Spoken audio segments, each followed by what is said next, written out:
Greetings. So today we're going to discuss advanced search methodologies that you can employ to make the search experience more cohesive, more robust, things that you can do whenever you're having trouble finding information using a more basic Pubmed search, Google search, Signal search, whatever you use. This is to give you more tools to add to your kit, so that you do not run out of options to find information. Okay, so let's get started. We have 3 goals for this recording. We're going to work together to create a Ncbi account. It should be very simple, and I'll go into what Ncbi is as we go along. Secondly, we're going to download and sign up for Zotero, a citation management application. And then finally, I'm going to ask you all to design Pico questions to use in class when we meet. Okay, first off, Ncbi. So if you're not familiar with the Pubmed platform, Ncbi is specific to that actual platform. It's an online bookshelf or bibliographic interface where you can store the information that you find within the Pubmed platform. I'm going to sign out here so that I can show you where you'll go. Some of you may have already set up Ncbi accounts, and if so, that's great. Some of you might have set them up and forgotten your passwords, which is also okay. This is a good opportunity to reopen your account. So we'll click in the top right corner here, and if you have not registered yet, you'll click register for an Ncbi account. We'll see. I tend to mix up my email. Good. So this is my profile. You'll see here once you've created your account, your profile shows up in the top right corner of the screen. So the way this functions, you can basically go into Ncbi, and mine's already populated because I've been using it for a while. But it'll show you your recent activity. This is really useful. So if you ever created a search in Pubmed and you came back a day or 2 later and you just cannot remember, what did I search for? What did I use? Because it looked great when I used it. Well, this is a way to keep track of that. Additionally, you can access your bibliography here. Your bibliography, you can add items to it through Pubmed whenever you find them. More search information here. And these would be your collections. You can also create collections in Pubmed. So say you're working on different projects. You'll see here I have a whole list of projects for people. And with those projects, you can actually add different studies to a collection, and then once you've done that, then you could actually make it public. So I'll go here. I'll show you. This is an example of a collection in my CBI account. Once you've stored it, you can click on the abstract, click and go to the abstract whenever you need. If you ever need to change the settings and make one public so you can share it with like your colleagues, your friends, your classmates, you just click on the cog. And once you've done that, you just change collection sharing to public, and then you can change this. You can save this URL, copy, paste it in an email, send it to whoever you like. So I'm going to give you time. You want to go ahead and pause the video now if you haven't already and set up Ncbi. Before last thing with Ncbi, I want to show you what it looks like whenever you find an article, how you could actually add it to Ncbi bibliography or collection. So for now, I'm just going to click on this paper right here from the New England Journal of Medicine. Doesn't really matter what it is right now. We can choose send to, and you can either choose collections or my bibliography. Either way, it'll add it to Ncbi. Typically, I like to use collections. Once you've done that, you have an option to either create a new collection that you can title or add it to an existing collection. It's up to you. Okay, so that's my Ncbi. Next step, let's talk about navigating PubMed. So my Ncbi is one section of PubMed that you should look out for, but this is a huge platform. It's an entire ecosystem of tools at your disposal, and you want to be sure to kind of learn them because they have different, each tool fulfills a different purpose. So one of the most important tools that you'll likely use is the mesh database. From the PubMed home screen, it's here in the right corner. We'll click on it. So what MESH stands for is Medical Subject Headings. So this is the language that the National Libraries of Medicine use to index papers and organize them in PubMed.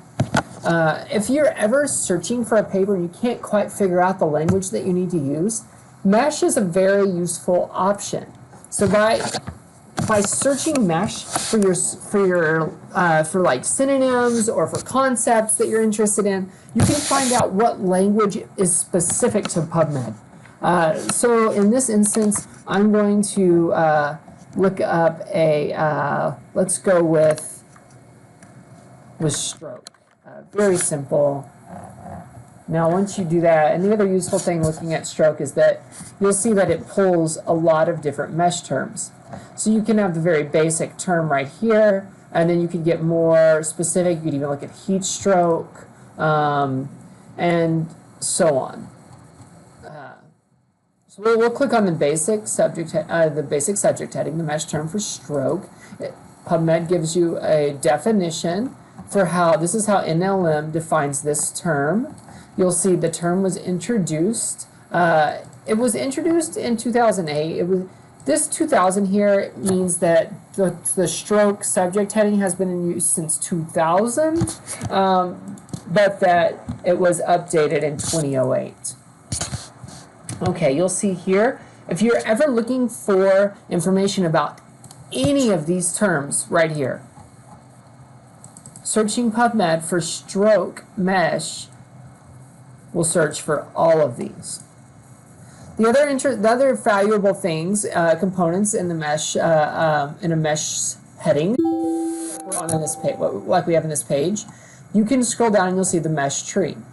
So this starts out diseases, and then runs all the way down more and more narrow the further down the routes you get. So you can go from stroke to cerebral infarction, and if you click on that, it gives you the definition for it, and then you can even get more specific than that.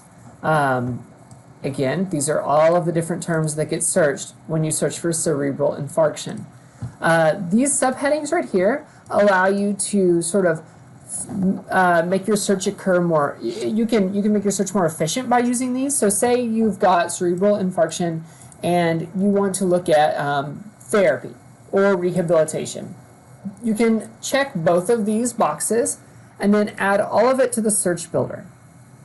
Once you've done that, if we choose Search PubMed, then it searches PubMed for cerebral infarction rehabilitation or cerebral infarction therapy.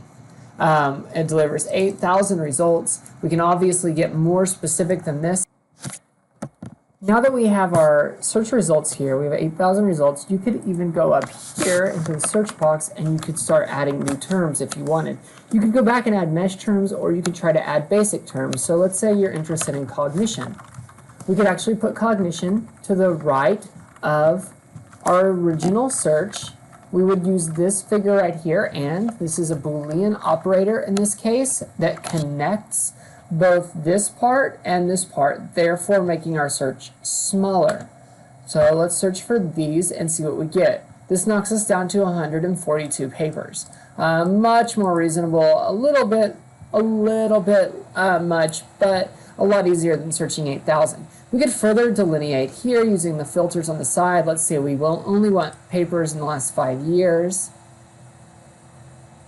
and we only want clinical trials. 5 papers to select from. That is a lot easier. So that's how you would incorporate mesh into a PubMed search. Another valuable component that you can use in PubMed is clinical queries. So clinical queries is here, and this directs you to PubMed clinical queries. So this will limit your search only to clinical trials and systematic reviews. So say you need to move relatively rapidly and ensure that you're only finding specific publication types, you can use the clinical queries tool to narrow your search from the beginning.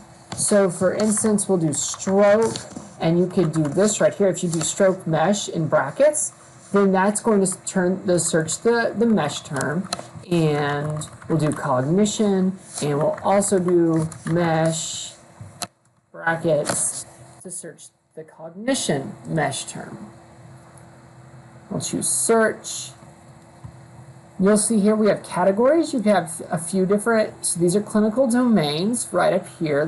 These are 5 clinical domains. We want to focus on therapy right now. If you choose narrow, it will narrow your search. As you can see here, that dropped us down to 143. These are all clinical trials. These are all systematic reviews. You don't necessarily need to worry about this in the right-hand corner. This is bioinformatics, molecular genetics information. So we'll click on our systematic reviews now. And assumedly, we're looking at the highest levels of evidence outside of primary textbook sources and point-of-care applications now. So that's how you would use the clinical queries feature in PubMed.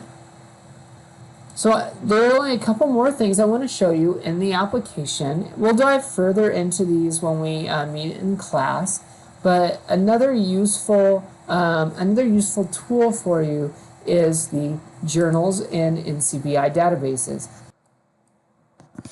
Okay, so the journal finder in PubMed is also useful when you need to search for a specific title of a journal and look at the papers indexed in that journal. So let's say we're still focusing on stroke.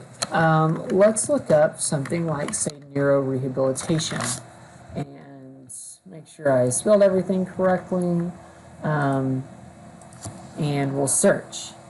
So this searches the catalog of the National Libraries of Medicine. These are all journals indexed in that could be indexed in Medline. Medline is the database, one of the databases searched by PubMed alongside PubMed Central. You'll see here that the keyword neurorehabilitation appears in 8 journals that are all in PubMed. You will see not all of them are indexed for Medline. One good rule of thumb, I will very clearly point out, it is not a hard and fast rule, but it is one mode of weeding, is to look for journals that are indexed in Medline. That indicates a level of quality that you might not find in another journal. That does not mean the other journal is not quality, it just means that we can be less certain. Okay, so we'll go ahead and we'll click on pediatric rehabilitation. Okay, so this leads us to the journal page for pediatric rehabilitation. You'll see the abbreviation that you would search both when searching PubMed, but also this is the abbreviation that you would include in a AMA citation in your Works Cited page. You'll see the history of the publication. You will see if it is indexed in Medline or not, and then you'll find the NLM ID. So if we wanted, we could actually add to our search builder this journal, and we could search PubMed, and doing so, we would find every paper published in this journal that is available to find in PubMed. It's a very useful tool when you need to move quickly and search individual journals. Okay, So that's pretty much it for PubMed. What we're going to look at now is Zotero.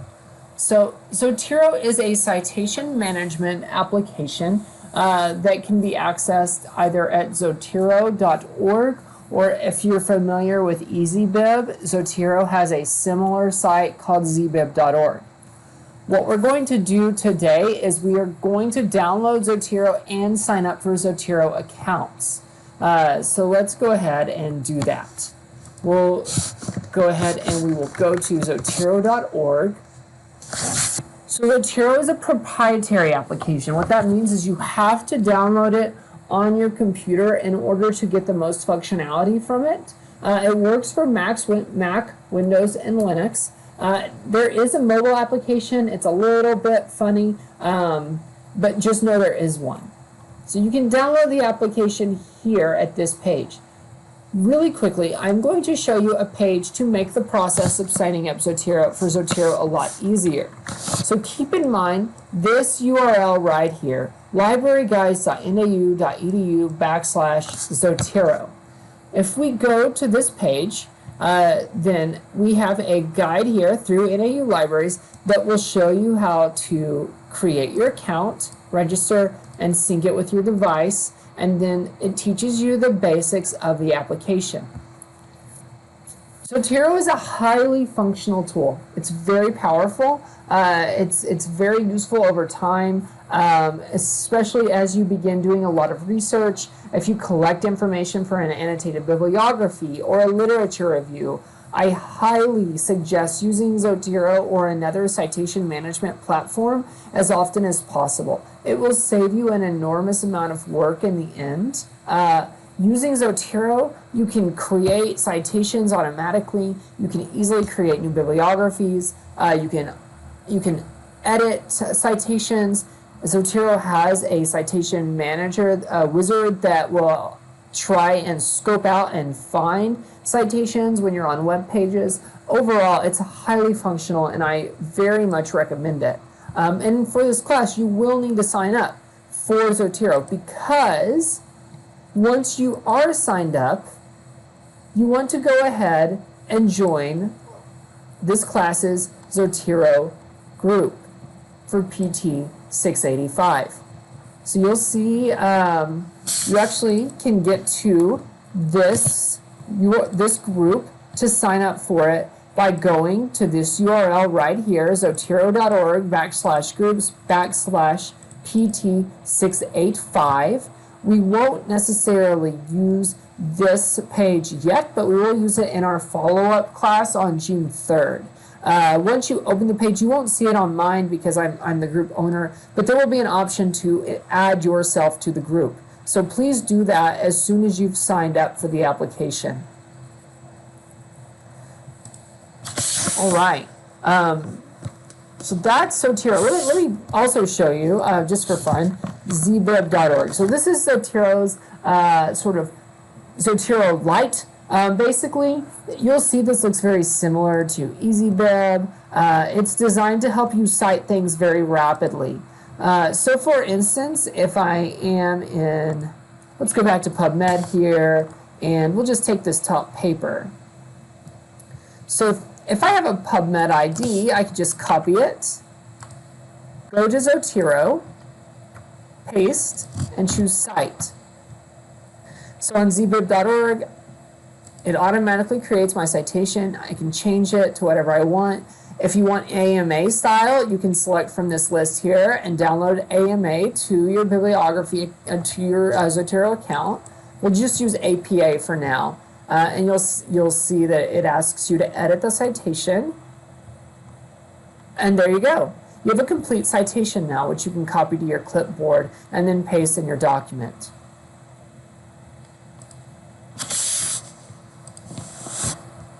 The final thing you want to do before class on the 30th is create a PICO question. We're going to use these questions in class in order to practice advanced search methodologies. And just as a reminder, PICO starts with the very basic PICO framework.